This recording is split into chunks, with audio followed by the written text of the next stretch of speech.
Devlin, Untamed. 5,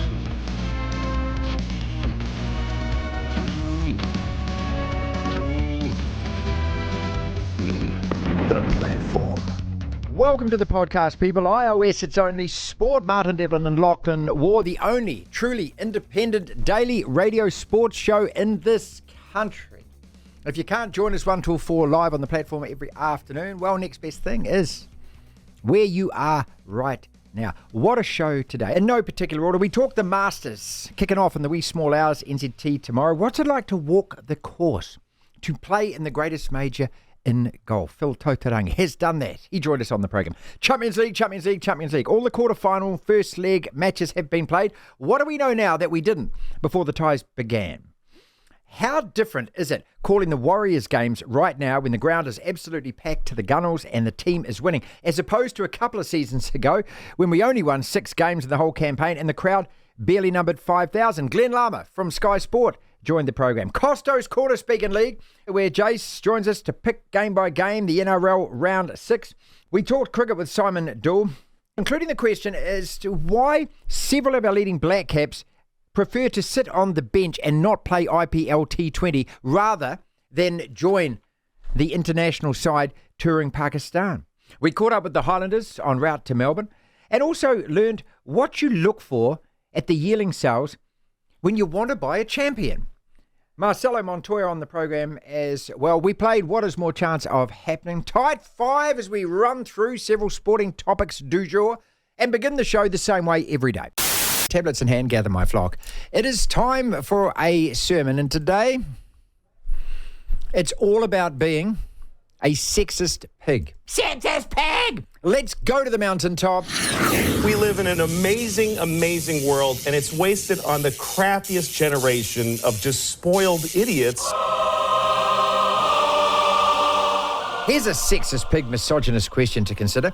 Why is it that it is now mandatory to have male-female voices co-calling live football? Sexist pig! Champions League this week. Premier League every weekend. Female commentators that no one has ever heard of. Why is this? Well, we all know the reason. It's because of equality, gender balancing. Is that the main reason or is that the only reason? And does it make the viewing experience any better? Does it enhance or add to the quality of the commentary? And if the answer to either or both of those questions is no, then why has this been foisted upon the football audience? In fact, global sports audiences without consultation with those who pay to watch. Do women have to have a female voice co-calling all the sport they like to watch? And why has there never been, nor is there ever going to be, any qualitative research around any of this? As a viewer, it does nothing for me other than create annoyance because, and it's only because, the commentary is worse. And no one will ever put their hand up for fear of the social media hysterics and the backlash and actually tell the truth about that. I've raised this on Twitter, and as you'd expect, the usual social engineering feminazi woke response, including comments like, I suppose we'll never know if having men as commentators enhances the quality. Just boring, inane, predictable responses from people unable to discuss the topic with reality, clarity, or any intelligence. Sky Sport here in New Zealand, also TVNZ, we saw it with the cricket over the summer, have done exactly the same. Some of the women appointed to present and call rugby, league and cricket in this country are just dreadful. And everyone knows this. And everyone also knows that it's not good enough. There's only one rule of qualification to get these sort of jobs. You've got to be good. You've got to bring something, say something, add something to the whole experience. And not just spout cliches and repeat the same stuff the last person said. And look, I know that we live in a different world now and there's a massive push towards inclusivity and equality and diversity and all of that I get. Of course I get it.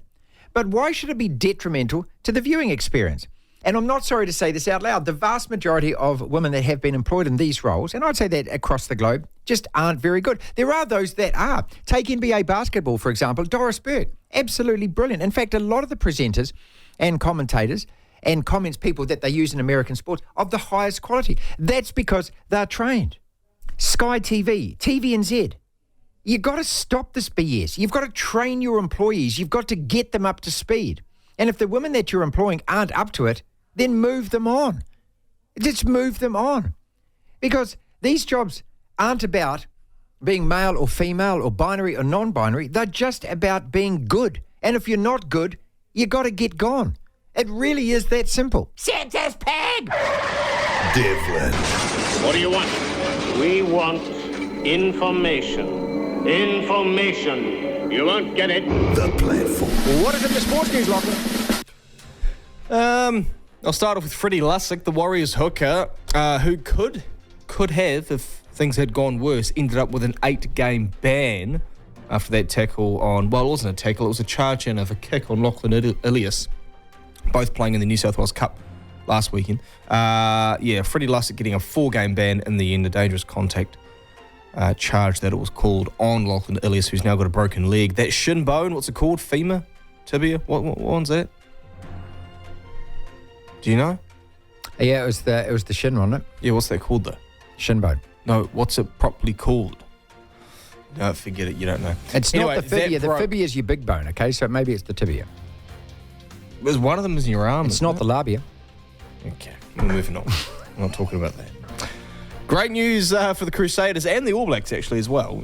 All Blacks fans, should I say, in this country. Loose forward Ethan Blackhead has been named to start for the first time this season in the Crusaders Super Rugby Pacific clash with the Waratahs in Sydney. As well as that, Tupu Vai for the Chiefs, he brings up cap number 50 for the Super Rugby franchise. That's nice for Tupu Vai, who, I mean this with all the respect in the world, I'm waiting to pop. I'm waiting to see Tupu Vai really pop. I want him to. New Zealand will take a woman wrestler to the Olympics for the first time, and that'll be in Paris later this year, with Taylor Ford selected for the wrestling team. Nelson Bourne, Christchurch raised. She's 30 years of age, is Taylor Ford. She's been competing for more than 20 years at both national and international level. She wrestled at the Com Games in 2014 in Glasgow and Birmingham 2022, winning bronze medals in each. Athletics has become the first sport to offer prize money to Olympic champions, announcing that the 48 gold medalists in Paris this year will earn $50,000 US, which equals $83,681. So did you not become the first sport to offer prize money to Olympic champions? So if you won a gold medal, you got no money. Is that how it works? No, of course not, mate. Well, you get paid by your own Olympic association, and I'm sure that most of these people go back to their own countries and handsomely rewarded by their governments. I just don't think the IOC flicked any crumbs off I their never really thought about that. 5-star, 7-star table. Yeah, well, It's the glory, Lachlan. the glory. Yeah. Mm-hmm. A decision on the best future option for Auckland's main stadium will be made next month. There's a good story on the Herald written by Michael Burgess about this. It was originally due to be earlier, but the timetable has been revised due to further due diligence being done on the 4 competing pitches. A council working group, I love that. A working group made up by the council. Yeah, that's trustworthy. Is currently assessing the options for Auckland's principal arena, with the aim of future-proofing the city in terms of stadium requirements after decades of debate. I hope, if you could choose, Martin, what would you want? I'd absolutely want one on the waterfront by Spark Arena, and then I'd want the Portsmouth North. I can't imagine I don't really want Eden Park anymore, to be honest. Oh, it's got to be downtown, mate. But look, I mean, I'm just over this debate. I'm just so over it. This has been going on for 25 years that I know of. And nothing is going to happen and nothing will get built. That's it. These are just stories to fill black holes on news websites. Okay. I hate to say it, mate, but that's the truth. Dame Sophie Pascoe has announced the birth of her first child, a boy, with husband Rob Sampson. Great news for Sophie Pascoe, Dame Sophie. Champions League this morning, more games on. The quarterfinals round is what we're in at the moment. Atletico Madrid beating Dortmund 2-1. Barcelona beating PSG 3-2. PSG were up 2-1 in that, weren't they? They might have even been up 2-0. No, they weren't. They were up 2-1. They were down 1-0. Then up 2-1, 2-2, 3-2 in the end to Barcelona. That was in Paris as well. So the return leg in Barcelona will be advantage to the hosts for that second leg. Of course, yesterday we saw Man City and Real Madrid draw. Arsenal Bayern Munich draw as well. And that is what is making news, Martin. Devlin. Oh my goodness me! The platform. Simon Doull talking cricket today, and Simon is in India at the moment, the IPL. He spends his whole life in times touring the world commentating cricket. Now, unless you pay more than you normally pay for Sky Sport, you've got to pay extra to get the IPL. You won't be watching it. But here's the question. There's a number of black caps that are at the IPL who aren't actually playing, who are just simply bench warmers, simply substitutes. Why are they there doing that when their international teammates are touring Pakistan? And why can't they just jump over the border and actually play some cricket rather than sit there and not play? The White Ferns summer of cricket wrapped up. I've called it the summer of averageness. And look, and I don't want to be mean to these teams, but the White Ferns and the Football Ferns here in New Zealand get a lot of hype. They get a lot of coverage. They never get criticised or analysed. And, Sophie Devine saying at the end of that one-day series against England, this winning this dead rubber. I mean, this is where we've come and, I just thought, come on a second. You're defined by results and you lost the series and it's a dead rubber. We got dicked 4-1 or the female equivalent of in the ODIs. We lost to Pakistan in a series. First time we'd ever lost to them. We lost to South Africa before that. So the results, Simon, have been average. Convince me otherwise. I can't convince you otherwise. Haven't seen a lot of it, Marty, so it's tough to sort of talk specifically about it. But I mean, and I know for the last 2 or 3 years that this team has gone backwards. It hasn't gone forwards, and other teams, or perhaps they've stayed where they are, and other teams have sort of come on leaps and bounds. You look at Pakistan. Now, if you'd said 5-6 years ago Pakistan would be beating New Zealand on a regular basis, someone would have put you in a straitjacket because it just couldn't have happened. But they have come on so far. South Africa are now probably in the top 3-4 teams in the world easily. You've always got England and Australia. India are a very, very good side now, and we're threatening sort of 6th in the world. Well, we used to be 1 and 2 regularly in the world. So that tells me that, and it's there's more money in the game than there's ever been. There's large contracts now for these women. So to be putting in worse performances when you're actually demanding money and demanding things to make women's cricket right, and then start to perform a lot worse. And I say, I've said it many, many times that the big name players get runs when it doesn't matter. And they're not winning the big games. I think that's probably one of the concerns. It's been happening for quite some time. And, again, it sounds harsh, but it's almost like that you're not allowed to criticise them because they are a women's sport. That's it. Well, yeah. I do the same with the men's sport. I do the same with the men's cricket. So if you're going to want the same sort of pay parity, if you're going to want the same professionalism, then expect to be criticised in the same professional way.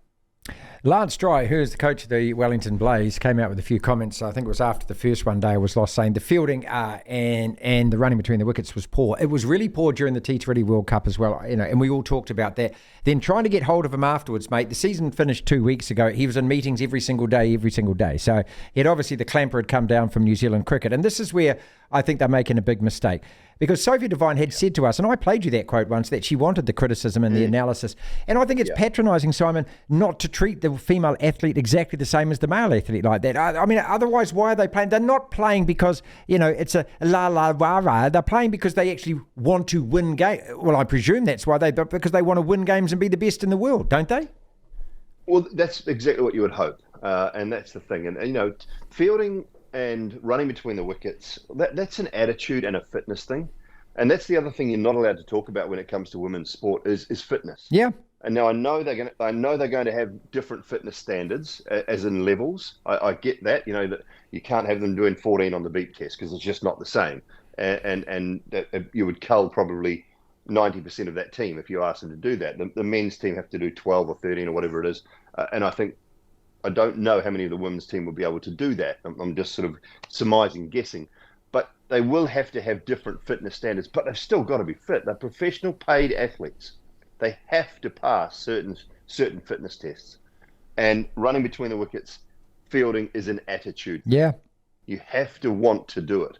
And that's the one area that, you can always improve. You can always improve your fielding with some good, hard training. And, again, as I say, I didn't see enough of the series. I'm speaking generically here. Sure. When I look at IPL teams, when I look at men's teams, when I look at this T20 World Cup that's coming up, one of the attitude things for all of these, and I call them second-tier nations with due respect, the USAs, the Canadas, the Namibias, those sorts of teams that are going to this men's T20 World Cup, they would have to have the right attitude in the field because they won't be able to compete with skill, bat and ball-wise, with the very, very top teams. All right, it's a big long haul during the IPL. I know that you're up every night, you're travelling all over the place and everything. The only thing that worries me is as we head towards the T20 World Cup is how many of our guys are on the bench and not actually playing enough?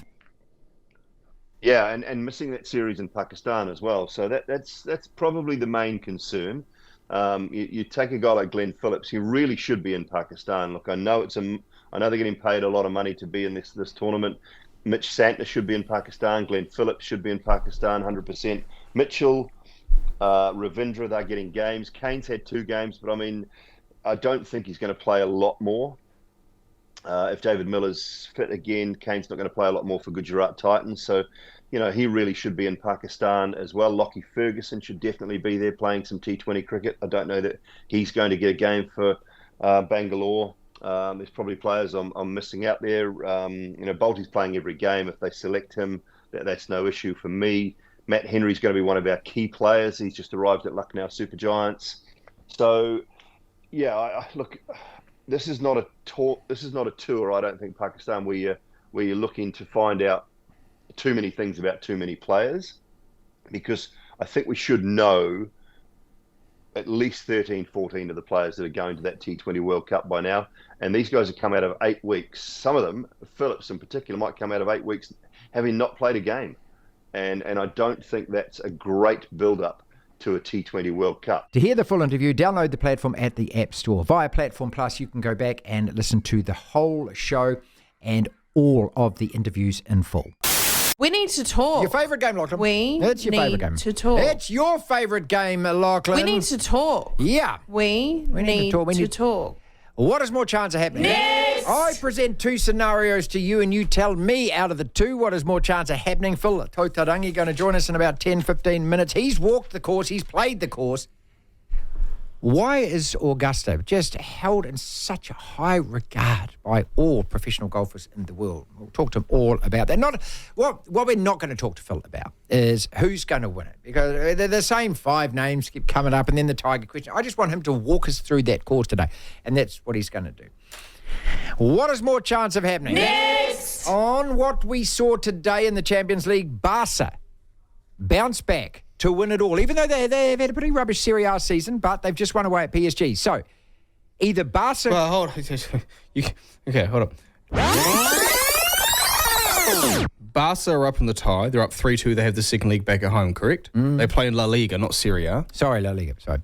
Barca win the Champions League, or tonight, the Roosters away the Knights win. Oh, Roosters away the Knights, purely because there's more chance of one-off upset results happening than Barca winning the quarters, then the semis, and then the final. Okay, That's if Barca get through, though, they're going to play Atletico Madrid more likely than Dortmund, as Tom says. Dortmund are way out of their depth here. So that means Barca have probably got a ticket to the final. Yeah, they're probably in it, yeah. Because City, Arsenal, Bayern Munich, and Real, 2 of those 4 are on a crash course for the semis. It's like the Rugby World Cup, isn't it? How did all of those teams end up on that side of the draw? What is more chance of happening then? The Roosters upset the Knights tonight, or the Hurricanes Poa win Opiki? They're not in the final, There mate. you go. Next! And how does their season end, eh? The Poa. What awards do they hand out at the end of the season? Haka of the season, do they? Is that what they... I mean, I don't want to be sneering about it, but didn't cover themselves in glory this year on or off the field. Let's just leave it there. What is more chance of happening then? The Roosters beat the Knights tonight, or both New Zealand's 7 sides win gold at the Olympics? Well, the women are going to win. I don't think so. The women will win, I think. The Black Ferns will win. Black Ferns 7s. Not as confident about the men. I think it's a hell of a lot tougher. Way more competitive teams in the men's side of the draw. But really, we only have to beat Australia, don't we, as far as the women are concerned? Yeah. The men, it's much wider open. Yeah. I don't. I think that's maybe a bridge far to say we're both going to win it. So Roosters over Knights? Oh, again, a bit like the Champions League, I'd say I'd back the one-off upset result as opposed to 2 things having to happen with many results along the way allowing it to happen. What is more chance of happening then? The New Zealand 7 sides both win gold at the Olympics, or the Football Ferns win a game at the Olympics? No. They're not winning a game at the Olympics. So we've got 2 gold medals in the 7s? Yep. What is more chance of happening? The Football Ferns win a game at the Olympics, or the Football Ferns score 2 goals in one game at the Olympics? What is more chance of happening? Football Ferns scored 2 goals in one game. Yeah. Do you honestly think that's going to happen? Well, they scored 4 the other night. Against Thailand, that's right. You got to remember with the Olympic, is the women's Olympics under 23s as well? Has that got that weird thing that? No, it's not with the women. No, okay, so just the men. just the women, men. you can take your national side. What is more chance of happening?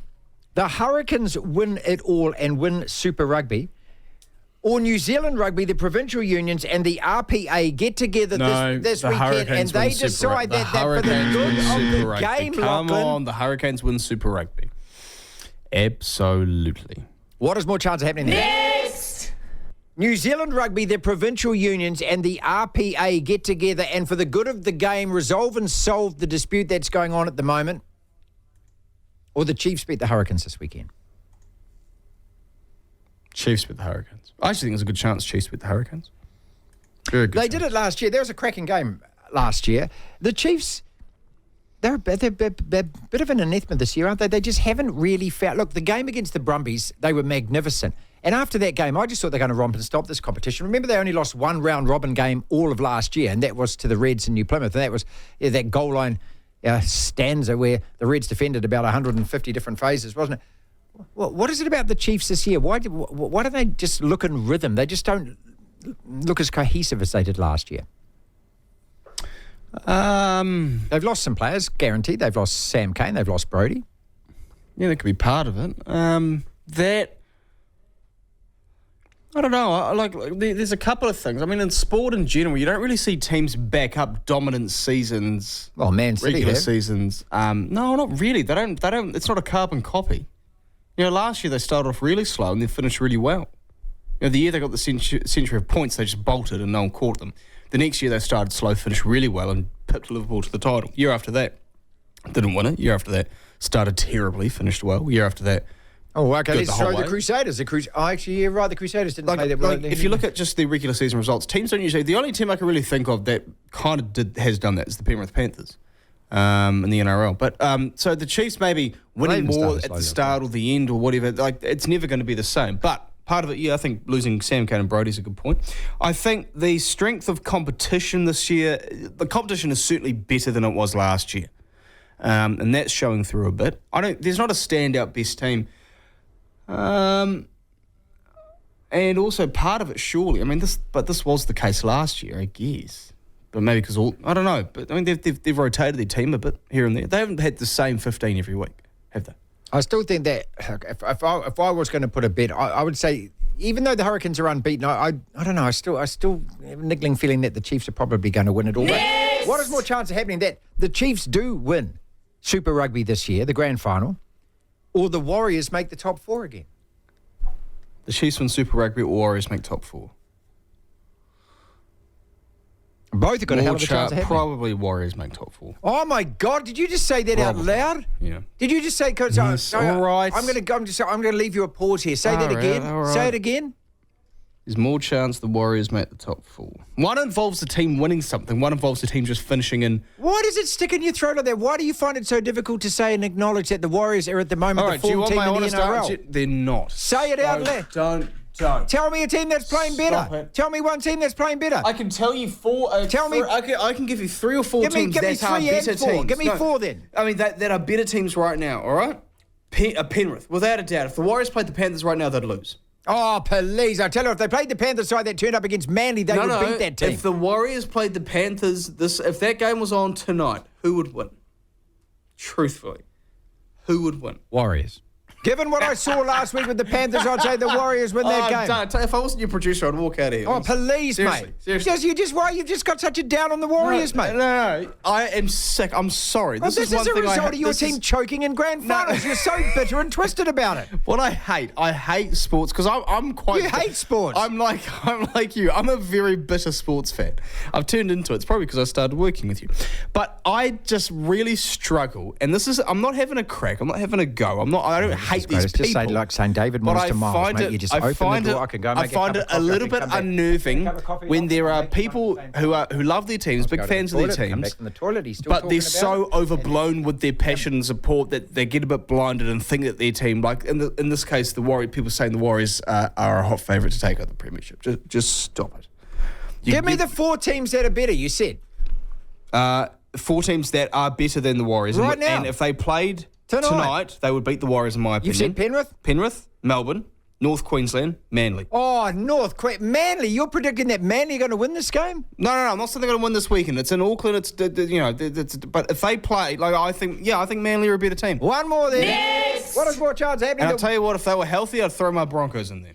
The Warriors make the top 4. I hate the Warriors. What do you hate? How can you hate the Warriors? Do you hate the bandwagon jumpers? Do you hate the hype? You can't hate the fans. Come on. No, I don't hate the fans. No, I don't hate the fans because I'm a fan. Well, it's silly to say you hate the fans. No, what I hate is my first ever NRL game I went to. I was 11, 12. I might have been 12. Oh, shit. 12 or 13. Warriors, Broncos, and Mount Smart. It was the end of the season, like the second to last round. Warriors gave you one, didn't Warriors were building up nicely to the finals. They'd already locked in a spot. Broncos were in the top 8 and then just fell away at the end. I knew we were going to lose. I knew we were because we were in such bad form. Darren Lockyer was injured, didn't play.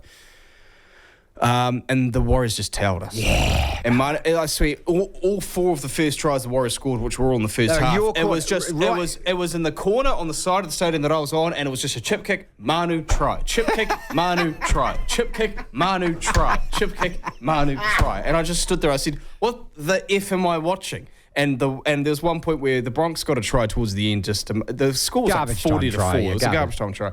And I stood up, and the video ref was taking a while. I stood up and said, in my high-pitched child voice, give the try, ref! Give it! And then the Warriors fans around me, they just told me to sit down and shut the F up, you Bronco Aussie tosser or something like that. And so, anyway, point is, long story short, my first experience in a rugby league game watching my Broncos was the Warriors killing my team and Warriors fans being quite mean to me. So that's why I hate the Warriors. Walking Augusta. What's it like to play that course? Very few New Zealand golfers have ever had the opportunity. Phil Tataurangi is one. He played in 2003 when Mike Weir, the left-handed Canadian, won the tournament. How distracting is it with all of those crowds? Do you get overwhelmed by just the sheer occasion, the magnificence of the place? What are the key holes? And how do you approach this tournament as opposed to every other tournament that you play? Phil Tataurangi, really, really valuable insights into the mind of a golfer playing this particular tournament today on the program. Does it come down to a few holes over those days, does it? You know, like they say, Amen corner and that, but to you, does it? Look, it does. I think there are some key holes that, if you have a look back, those people that win, they play those holes well, or at least they don't stub their toe on those. And there's every hole you can stub your toe on out there. You don't need to do too much wrong to get on the wrong side of it. But it's as much as anything, Marty, about taking your opportunities when they're presented, playing aggressively, knowing that you might only be just an ant willy away from making a big number, but you've actually got to do that. When the door's open, you've got to kick it down and walk on through. And very rarely, yes, there've been maybe a handful throughout history that I can remember, but for the most part, the Masters is won. It's not by laying up and not taking your chance. I see what you mean. By being aggressive, by actually taking some of the holes that are fraught with danger and saying, hey, I'm going to play one of the best shots of my career, my life right now, and if I can pull that off, I then set myself up to win this tournament. It's not from the guy that plays conservatively. So I think that the aiming corner is got 3 holes that you play completely different. 11, if you can walk off there with four fours, with 4 pars, you've made ground on the field. That always plays as one of the most difficult holes in the course. 12 is one of those holes where it gives away a couple of 2s early in the week, but you get to Sunday, you walk off there with 3, you know you're not going to lose the tournament making par there. But when you get to 13, you've got to sack up. You've actually got to hit a tee shot where you challenge the trouble on the left and you've got to challenge the creek coming into the green.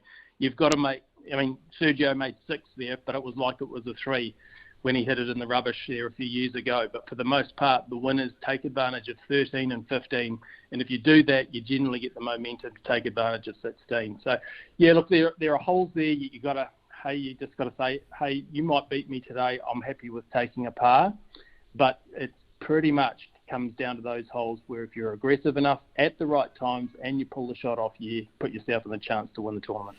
Looking back in your own memories of it, was it easy to divorce the idea that, hey, I'm at the Masters, I'm playing this beautiful course, the crowd's all around me? Can you actually get that out of your mind at all? Playing in your first one, it's really tough, Marty, because you want to soak all of that stuff in. And as much as you want to say this is just another tournament, it's not.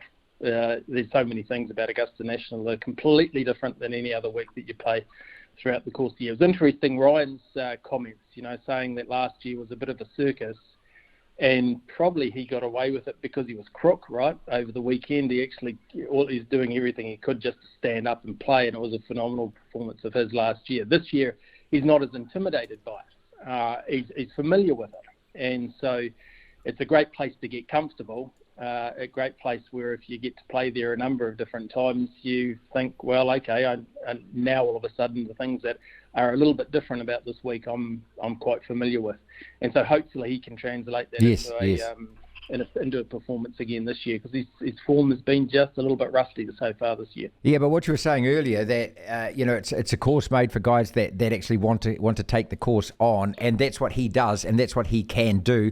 Look, and I was just messaging him the other day, and I was just saying, swing well, mate, just play well, just get out there and just do what you do.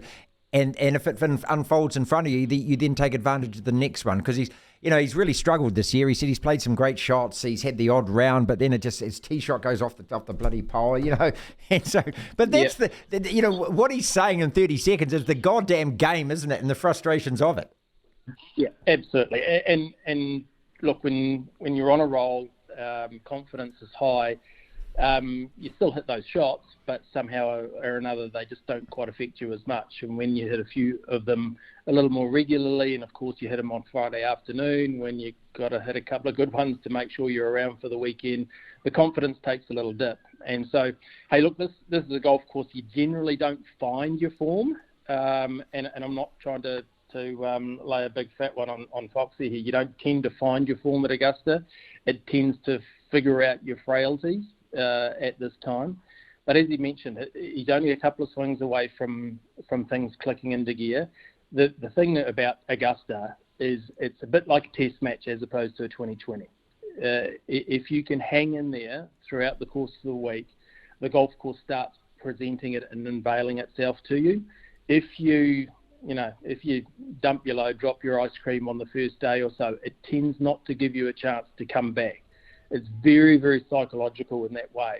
And so hopefully he can, temper the aggression the first couple of days. I think tomorrow's weather is going to be a bit of a changeable day. It may actually have some weather delays in the second round going to Friday, but throughout the course of the week, the weather's going to improve. It's going to get firm. It's going to get fast. And so I think if he can just get through the first couple of days, give himself a chance, he'll be giving himself every opportunity of being in contention come Sunday. The Tide 5. 5 separate sporting topics, roughly a minute or so on each. Lockdown. When this happens, we move on to the next topic. Rick Wells, a lot of respect for you, my friend, but we were in France last year and we were dining by the Seine, and I wouldn't poke my toe in it, let alone put a skull cap on and triathlon in that water. Champions League. What did you learn today after the quarterfinals between PSG, Barca, Atletico and Dortmund? Knights, Roosters tonight. Not your greatest Thursday night game in the NRL, but who you got, Lock? Why hasn't Fergus Burke spoken yet? And this only comes up because the Crusaders team was named yesterday and he's out again. He's got a calf injury now on top of recovering from the Achilles. And I was just thinking, why haven't the Crusaders or New Zealand Rugby put this guy up? He was national and international rugby news a week or so ago. It's just pathetic, isn't it? This is, you talk about fan engagement, Robbo. You talk about how we can be more nimble and agile in the space. I think we put the guy up for a bloody interview, mate. How hard is it? Trent Robinson. What a dickwad. The Roosters coach. Huh? What a dickwad with his comments about Michael Jennings. World Netball banning transgender people from international competition. We don't even have to talk about that. That's just a good idea. End of story. And Taylor Ford, congratulations to you. Let's start with Taylor. I don't know anything about Taylor Ford, but we're going to get Taylor Ford on the program. Why? Because Taylor Ford is the first woman wrestler to have qualified for the Olympics. I think this is fantastic news, Lachlan.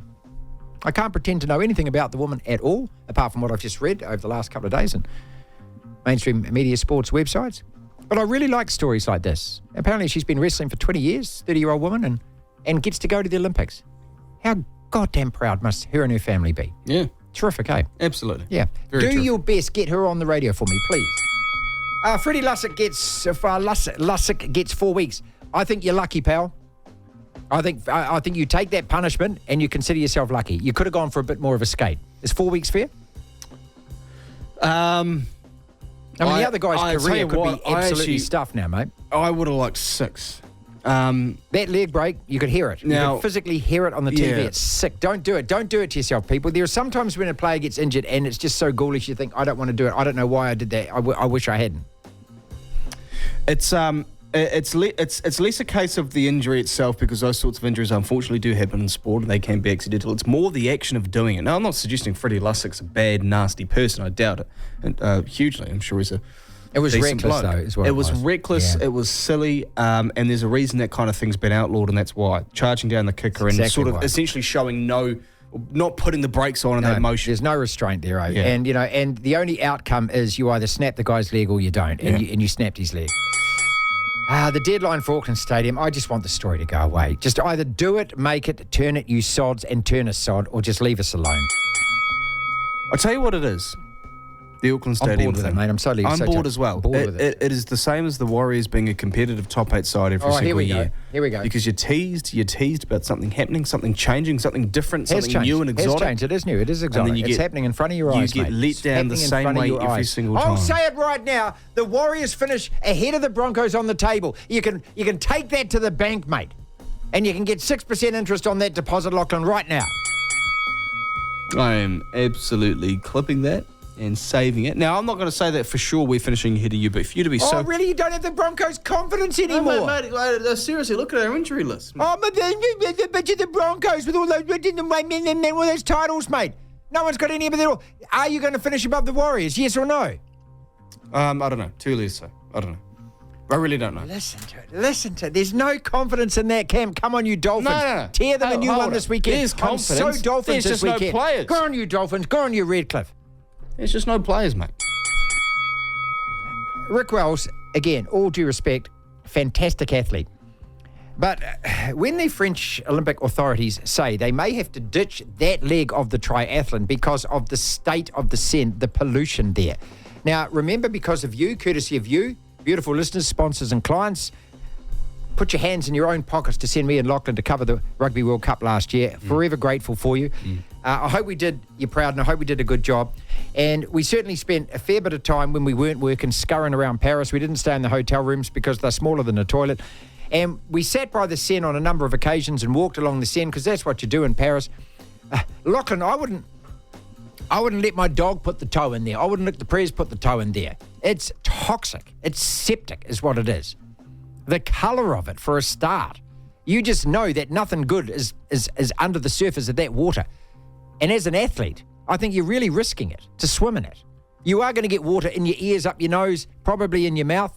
You are going to get sick. It's a little bit like thinking about the ground in a city centre, or especially like a big European city, and you walk through like malls, you walk through the main city area, and you walk on the concrete, the footpaths and whatnot, and then just think of all the feet and shoes that have crossed that path today, and then times that by 7, and then times that by 52, then times that by like 1,000. Because these cities have been lived in and trespassed upon, if you will. And what has upon. gone into that river? I mean, But my point is the river's the same thing. Think of all the things that have gone in there, in and out, the pollution of it, the trafficking through it. I wouldn't go near that river. Wouldn't go near it. I mean, if Mission Bay is deemed unsafe to swim in, my goodness, what is going on with the Seine? There you go. Exactly right. Why are they swimming in that? Why can't they go out to like a rural lake or something, or a river somewhere? Well, that's what I thought as well. That's the first thing I thought, because I suppose with the triathlon, what they want with Gay Party is they want them running through the streets of Paris, of course. That's great. Well, you get leprosy when you get out of the water.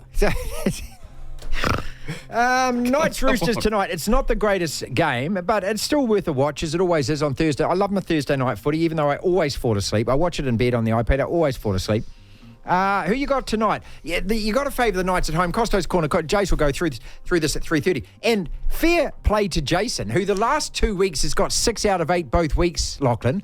And last week he picked Souths over the Warriors. Got that one wrong, and that should have been 7 out of 8. He's actually his tipping has been pretty bloody consistent. Knights Roosters tonight though. I hope you lose, Roosters. I hope you lose because of Michael Jennings, and I hope you lose because of your dickhead coach, Trent Robinson. And I don't mean that because I'm calling you a dickhead. I'm calling you a dickhead because of what you said, Trent Robinson. And getting into this Michael Jennings debate like you did, what on earth are you thinking? So what Trent Robinson said, if you don't know, is he basically dismissed the civil action court outcome where the court said in all probability, and I'll keep repeating this, Michael Jennings raped his wife at least 4 times, and then awarded her $500,000 in damages, which he's trying his best to avoid the grub. And Robinson says, oh, well, that doesn't count because it's not a criminal court conviction. Yeah, well. The NRL should come down on you like a ton of bricks, mate, is what they should. If they've got any integrity in terms of the women in league and everything else, and you should be ripping this guy's contract up. How on earth can you defend him saying that? It doesn't count because it's not a criminal court conviction. Okay, here's my question for you, Trent. Mrs. Jennings is your daughter or your sister? Yeah. Do you still think the same? Now, this is the thing. That this is a coach who's gone to bat for his player a little bit too much. He did this, I can't remember what it was. It might have been defending Joseph Swiley with his whole contract issue last year.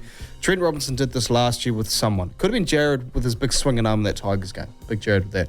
But he defended a player when they'd done something kind of wrong. You didn't have to defend them, and he really defended them publicly. And I like that. I like coaches who back their players and are on the side of their players. There are some things, though, that you just can't support him back. Now, saying, he's not criminally charged. Well, he was found guilty in a civil court. Yeah. But that's also like... OJ was found guilty in a civil court. I was going to say, it's like OJ Simpson, which, we don't He killed him, mate. He killed him. He absolutely did. The body of evidence is unbelievably ridiculous. But that's you can't sit there and say that and back this kind of guy with his behaviour that's like that. You can't do it. And if you do, it actually reduces your humanity or your measure of it. This day and age, what you do off the court, off the field, is directly linked to the contract that you signed to play on the field. The two are one and the same these days. And all of these sports promote a set of values that they actually take out there to the marketplace and want sponsors to jump on board and everything else. It is inexcusable from Robinson. I'm sickened by it. Anyway, let's move on from that. Champions League today, PSG, Barca, Atletico, Dortmund. What did you learn? Do you think one of these 4 teams can win this, or is it coming from the other side of the draw? Is it really like the Rugby World Cup, that it had to come from France, South Africa? Oh, no, they weren't even the semi-finals, was it? South Africa, England, us, or Argentina in the end because of that quarterfinal draw. Oh, God, what am I saying? I'm talking about the quarterfinals, so I got that cocked sense. up. Okay. But I know what you mean. Not Atletico, not Dortmund, and I'd probably say probably not Barcelona. I would say PSG have more of a chance than the other 3, only because they've got Mbappe. They've got the best player in the world. Yeah. So, other than that, I think it's one of City, Bayern, Real, and then after that, I think it's a bit of a drop off. Because I mean, if you're, for example, if you're Arsenal, you've got to get past Bayern and go on the road and win that league. And then the winner of Man City or Real. And then you've got it, which is likely to be Man City. You've got to then beat City over 2 legs in a comp that they've won. So, for Arsenal, it's not happening. But in terms of the other side of the draw, not really. Barcelona are they're a shell of what they used to be. They've got a coach who's leaving at the end of the year because he and the club don't seem to get on. They haven't really got a good roster of players. Got a couple of decent guys, older guys. PSG go through coaches like there's no tomorrow, and their roster has just been turned over so much. I don't think that they actually get the competitive nature of games that they need to win. Yeah, they always shrink when they get into the Champions League. Warriors home, Manly, Saturday night, 5 o'clock, 3rd home game of the season. Well, I count Christchurch as well. Okay, all right, okay. Okay, so they lost to the Sharks at Mount Smart, beat the Knights at Mount Smart, won in Christchurch against Canberra. Marcelo Montoya back on the wing for the Waz. He joins us. Team's going great, 3 wins in a row. But this is a real test this weekend, yeah? Yeah, for sure. You know, Manly coming off a good win last week against the reigning premiers. So, you know, they're playing good footy. So, you know, if we want to get this win, we've got to make sure we turn up and play full 80 again. Do you feel that you did that against Souths? Because, look, it's not a criticism, but I felt like against Canberra and against Newcastle that we had so many opportunities to put those 2 teams away in the first half and didn't, but we took those opportunities against Souths.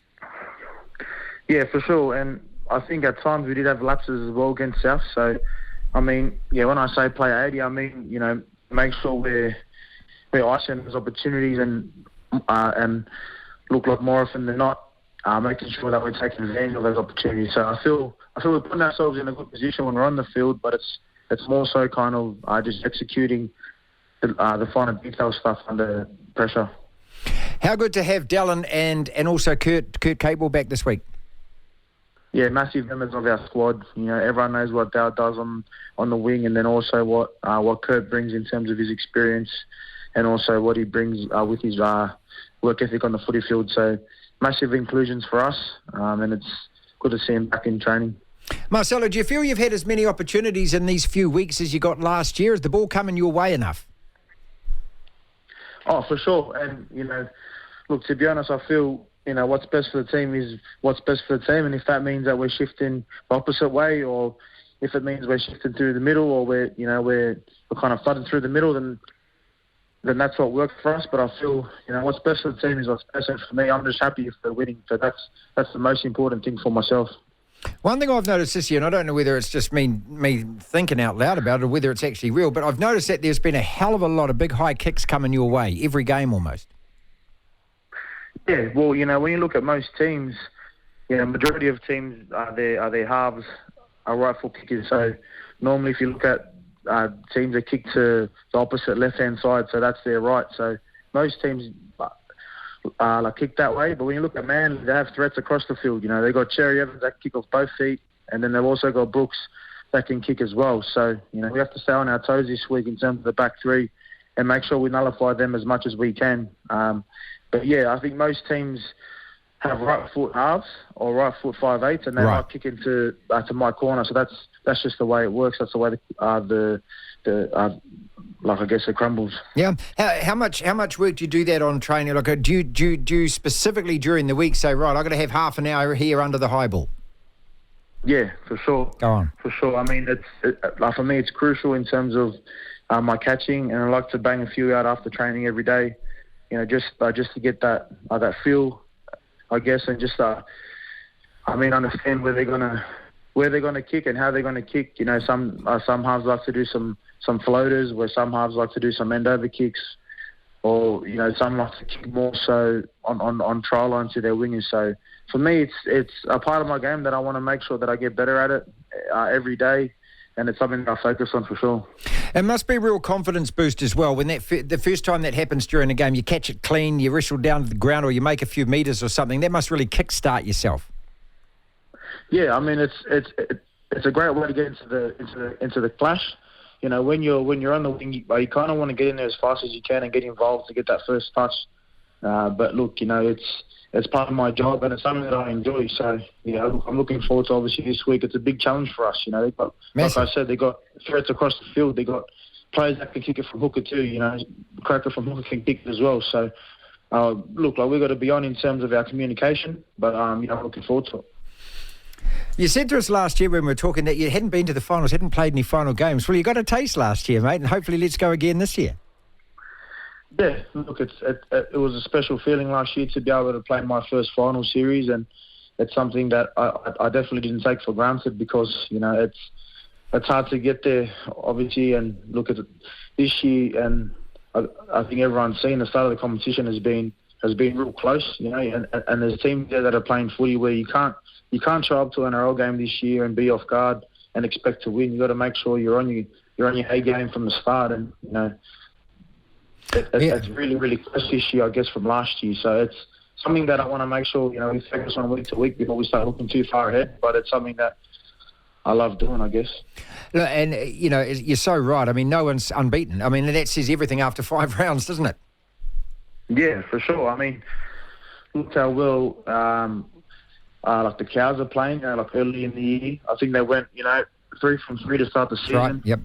And, and then obviously, look, Storm was always, I guess, one team I look at and think, they lose both their key, playmakers, Mr. Nelson, and they're still kind of stringing some wins together. So it just shows their kind of consistency, and that's a big one. Like, they're missing Cleary, they're missing some big names, so it's crazy to think that, like these teams are still at the top and doing the best they can. So it's close, but the thing is, it's good for us. It's good for us to see where we're at as a team and as a club. To hear the full interview, download the platform at the App Store. Via Platform Plus, you can go back and listen to the whole show and all of the interviews in full. Champions League, the finest clubs, not only in European football, but you'd have to say these clubs dominate world club football. Tom Rennie from talkSPORT on day 2 of the quarterfinals. And what have we learned that we didn't know prior to all of these ties kicking off? Let's talk Champions League then. And another cracker game today, PSG versus Barcelona. Look, we saw a 3-3 draw between Real and Man City. Atletico over Dortmund 2-1. But what are we seeing? I mean, look at the amount of goals. This is meant to be cagey football. It's cat and mouse football. What the hell's happened here? Yeah, I mean, it's quite interesting, the amount of goals. I was just reading it's the most amount of goals at a quarterfinal stage ever, joint with the 2010-11 season, but it's an exception that proves the rule that this year has rewarded attacking football. And I was reading a piece a few days ago about the Premier League this year, and there's been more goals to this round than there ever has been since they started keeping track of this sort of thing 25 years ago. So I think you have noticed subtly, gradually, over the last 5 to 10 years, that attacking football has become a lot more en vogue, sending 4 or 5 people forward. The pace of attack. You look at people like Lamine Yamal for Barcelona and the other teenager, Pedri. You look at these guys, 16 and 17 years of age. They have this desire to attack in their blood. The younger players coming through don't know the Catenaccio style. They don't know Paolo Maldini and Franco Baresi and Nesta and all this sort of stuff. That's not what they were raised on. They were raised on get forward, play forward. They were raised on a generation of this league is the most exciting in the world. The Champions League is about excitement. The Premier League is about the drama. And that's to our joy, really, because, I think we forgot many times over the years, maybe in the Mourinho era, that it's not about the most outhousery you can do to win the game. It's outscoring the opponent. In the end, that's the fundamental basic of this incredible game that we all love. Score more than the opponent and you will win. And somewhere along the way, probably because it was proving so successful from 2000 to 2015, we went to concede as little as possible, take the one chance that it comes. And you kind of see, with your manager, with my manager, being Man United and West Ham, 1 or 2 others, those slightly more cautious bosses are getting found out in the end. They are not the ones that are winning the titles right now. And they're certainly not the coaches in the last 8 of the Champions League. Tom, you've watched, the opening match, or first leg of the quarterfinals. Who's been the best team that you've seen? And the sub-part of that question, is Barcelona to be taken really seriously, given the fact that they haven't been great in Serie A this year? Well, there's every chance they'll make the final. I think that there's one half of the draw that is going to bring us a losing finalist. There's the other half of the draw that's going to bring us a winner. There are 4 teams that I think were brilliant, and they all played on the Tuesday. And there was 2 teams that I thought had good moments, and that was Barcelona and Paris Saint-Germain. And there's one team that looked fundamentally flawed, which is Borussia Dortmund. They are the massive underdogs in this competition. And there's another in Atletico Madrid that, even on their best night in European football in maybe 2 or 3 seasons, they were still only able to creep by a pretty average Borussia Dortmund. I don't think either of those 2 have got any chance of winning the Champions League. But on the other side of the draw, you look at the way Man City played at points in that game against Real Madrid at the Bernabeu, creating chances. Really incredible night for Phil Foden, for Bernardo Silva. I thought Manuel Akanji played incredibly well. In the next leg, expect Kevin De Bruyne to be available. Couldn't play in midweek because he was unwell. So expect for me the best player in the last 5-6 years of European football coming back in will make a massive difference for them. And he might be the person to unleash Erling Haaland, who keeps not getting chances in games against Real Madrid. Antonio Rudiger has done really well against him for 3 games now, last year and this year, but it only takes a chance. And when a creator of De Bruyne's talent comes back in, I'd favour Man City there. But you've got to give it to Real Madrid as well. I mean, the way they play, the speed of attack, the speed of thought, the precision of some of it, with Bellingham, Rodrigo and Vinicius Jr. up front, that's a phenomenal group of players. And when they were struggling for a foothold in the game against City, they can bring on Ballon d'Or winner Luka Modric to try and control the game for a few minutes. So, you know, I think the lack of Courtois still being unavailable might be an issue in the end. If City get 5 chances, they will score 2 of them. If Courtois in goal, I might say 1 or none. So I'd fancy City. I think they got a good result there. And I think Bayern Munich achieved more than we expected against Arsenal. I think Arsenal played pretty well, but they made some real defensive howlers. And I don't know how big a story it's been in New Zealand today, but Bayern should have had a penalty. Never mind the Arsenal conversation about Bukayo Saka jumping into Manuel Neuer. The goalkeeper, Raya, takes a goal kick to Gabriel, who then stops it with his hand and takes the goal kick again. They'd taken the goal kick. It was a penalty to Bayern, and that would have been a chance to make it 3-1 and maybe wrap the tie up. I think the second leg probably favours Bayern. I think that going to the Allianz is a huge test for anyone still. And, you know, we're looking ahead to Leverkusen West Ham in the quarterfinals of the Europa on Thursday, and everyone's like, Leverkusen the best team in the country. What is the best team in the country? They're historically having the greatest season in Bundesliga history. It's not that Bayern have had a bad season. In most seasons, Bayern's current points tally would get them the title. The fact is, Bayer Leverkusen are doing something historic right now, and that's made us undervalue Bayern a little bit. So I think actually they were much more impressive than maybe we were expecting, but also maybe we set the bar too low for them. So I still think the favourites ranking going into the midweeks is the same as it was before. It goes Man City, then Real Madrid, then a group of others, though I think PSG might have slipped down a bit. That's our podcast for today. Thank you so much for listening. If you want to listen to the entire show, 1 till 4, Monday to Friday, download the Platform app, and via Platform Plus, you can go back and listen to whatever shows over however many weeks at your leisure, at your listening pleasure. Platform Plus. First thing to do, though, is download the Platform app. Devlin. Unbelievable. Incredible. The Platform.